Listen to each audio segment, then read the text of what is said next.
네, 안녕하세요. 반갑습니다. 오늘은 은행 위기가 상당히 사그라들었죠? 시장에서는 은행 위기가 마치 없었던 것 같은 분위기도 이어지고 있는데요.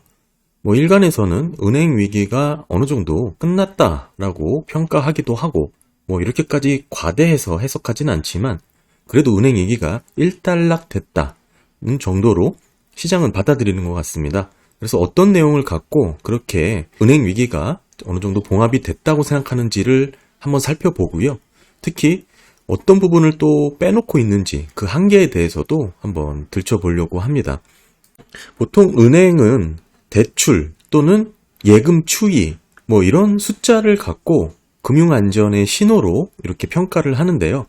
보시면 예금의 추이입니다. SVB 사태 이후로 빠르게 줄었다가 다시금 반등하는 모습이 나오면서 시장은 안도의 환호를 보내고 있는데요. 제가 오늘 하고 싶은 주제는 이렇게 다소간 증가하고 있는 예금의 추이가 안전성을 되찾았다라고 해석하기에는 좀 무리가 있다라고 지금 주장을 하고 싶습니다. 특히 절대적인 숫자의 증감만을 놓고 예금이 늘었다, 대출이 다소 감소폭이 줄었다, 등등의 이런 식의 숫자의 의미가 그렇게 생각보다 크지 않을 수 있다라는 내용이거든요. 사실 이 부분에 너무 몰입하면 안 된다라고 생각을 하고 있는데, 개인적으로는 자금 시장의 경색을 좌우하는 것은 오히려 은행들의 대출 태도라고 생각을 하고 있습니다. 그런 부분에서 한번 살펴보도록 하겠습니다. 이 은행의 시스템을 많이 언급할 때 예전에 08년도 금융위기 이후와 많이 비교를 하는데요. 쉽게 말해서 이제는 그때와는 다르다, 예전과는 다르다라고 말씀을 하시는 건데요.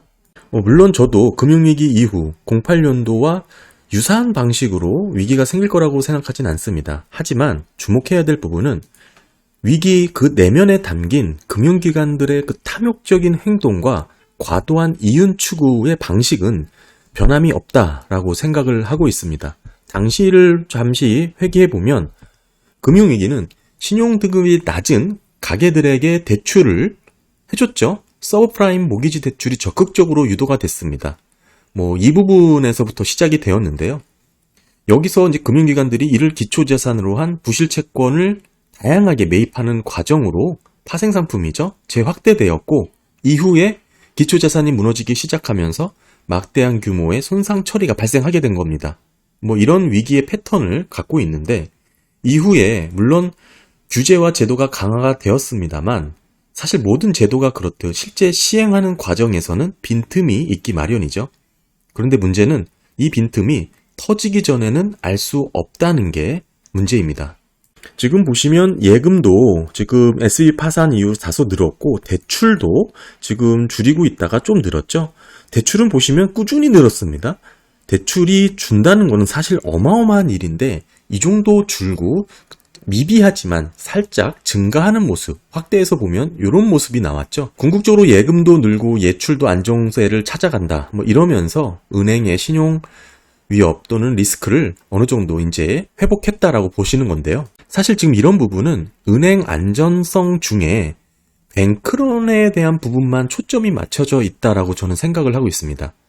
정작 중요한 부실 자산에 대한 우려, 즉 예를 들면 상업용 부동산에 대한 부실이라든지 이런 부분은 빼고 은행의 건정성, 아주 기본적인 건정성에 초점을 맞추고 있는 것이죠. 은행 뱅크런이라는 아주 중요하고 하지만 일어나기 힘든, 또한 일어나면 절대 안 되는 극단의 리스크 요인을 갖고 지금 이 부분이 해결됐다라고 해석을 하고 있는 겁니다. 다시 말씀드리면 너무 큰 이슈를 가져다가 은행의 안전성을 지금 따지고 있는데, 은행에 뱅크런이 생기지 않은 다양한 조건들이 갖춰지니 은행 리스크 요인이 사라졌다, 이렇게 해석하면 안 된다는 뜻인데요. 금융위기 규제가 강화되었다고, 위기 이후에 은행들의 시스템 규제가 강화되었죠.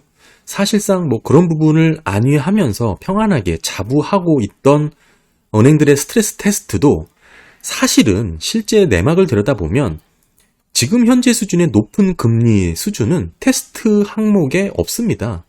즉, 은행들의 스트레스 환경이라고 가정을 한 부분이 높은 극단의 실업률 상태라는 것이 핵심인데요.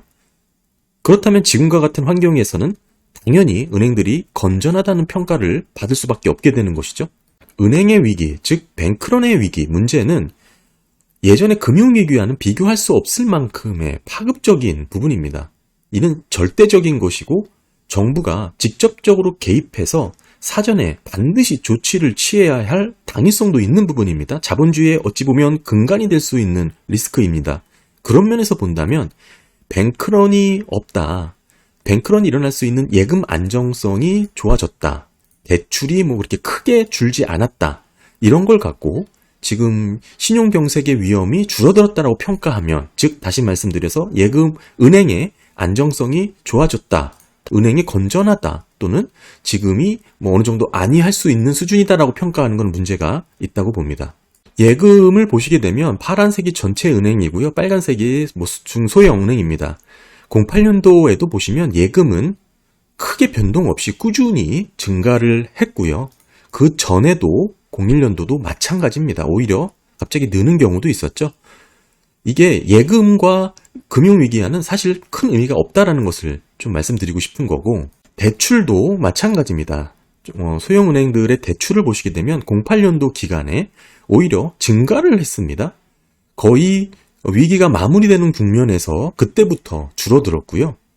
또 하나 지금 보시게 되면 동일한 패턴이 나오고 있습니다. 그래서 종합적으로 보시게 되면 사실 우리가 처음에 은행 08년도입니다. 베어 스탠스의 위기가 터졌을 때가 08년 3월 달입니다. 이때 당시만 하더라도 모든 은행들의 대출이 증가를 하고 있었어요.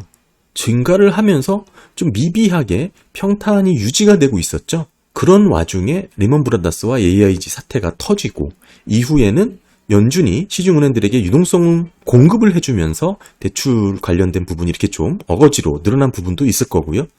뭐 이런 다양한 지원 조치들이 생겼지만 여전히 쭉 감소를 하게 되는 모습이 나타나죠. 이 패턴을 놓고 보면 대출이 늘었다, 대출이 줄지 않고 유지되고 있다, 뭐 이런 숫자, 절대 숫자는 사실 큰 의미가 없다. 은행의 안정성을 비교하는데 큰 의미가 없다라고 해석할 수 있는 부분입니다. 그래서 침체나 위기가 발생하면 대출금의 상환 불이행이 생기죠. 이로 인해서 은행의 자금 회전이 어려워지고 뭐 대출이자 수익 등의 손실이 생깁니다. 즉 그러면서 은행의 안정성에 충격을 받을 수 있게 되는데요. 그런 의미에서 이 메커니즘을 살펴보는 게 중요합니다. 부실 자산에 대한 부분을 패스하고, 이 부분이 중요하죠. 예금과 대출의 변화에만 초점을 맞춰 은행의 건전성을 따져본다는 것은 앞뒤가 조금 맞지 않다, 문제가 있다라고 주장을 하고 있는 거고요. 대출의 증감, 뭐 시장의 유동성의 문제지 단기적인 은행의 건전성에는 단기적이죠.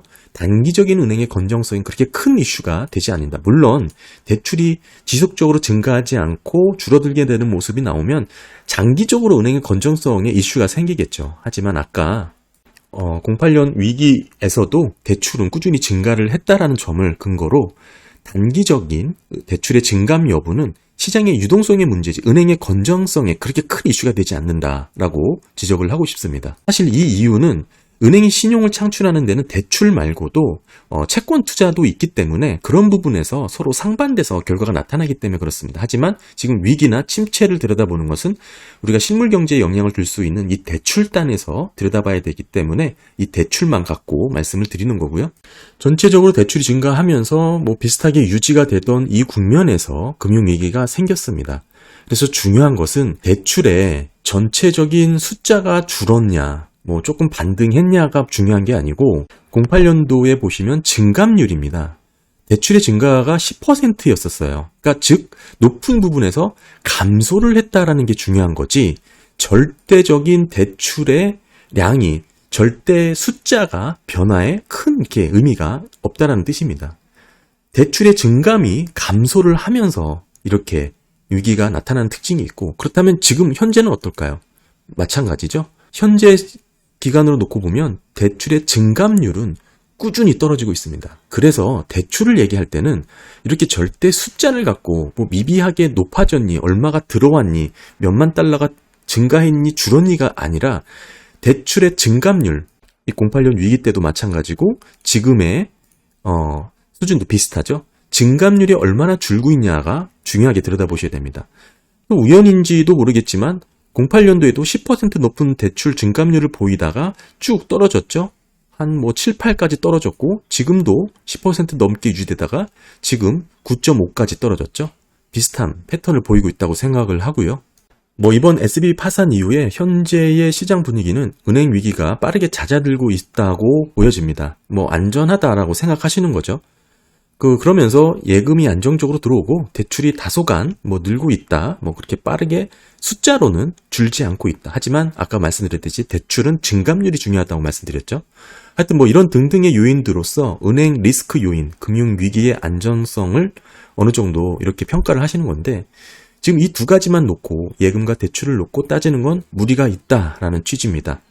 즉 부실 자산에 대한 건전성을 중점에 둬야지 은행 자체, 뱅크런에 대한 아주 큰 이슈를 갖고 이 부분이 해결됐다라고 해석을 하는 것은 금융 침체, 금융 위기 관련된 우리가 들여다보는 은행 건전성에서는 다소간 거리가 있다고 생각을 하고요. 다시 한번 말씀드리지만 부실 자산에 대한 건전성이 중점이 돼야 된다. 지금 많이 이슈가 되는 건 상업용 부동산이죠. 그와 관련된 여러 가지 파생 상품 관련된 부분이 우려가 되지 지금 예금이 얼마 들어왔고 대출이 얼마 들어왔고는 크게 중요하지 않다라는 말씀을 드리는 겁니다. 실업률이 올라서 침체가 되는 게 아니고 침체가 돼서 실업률이 오르는 겁니다. 사람 자르는 일은 마지막이에요. 네, 오늘 은행 위기가 끝났다고 생각하는 시장의 분위기 속에서 그들이 보고 있는 근거가 뭔지 그리고 그 한계와 부족한 부분을 한번 살펴봤습니다. 감사합니다.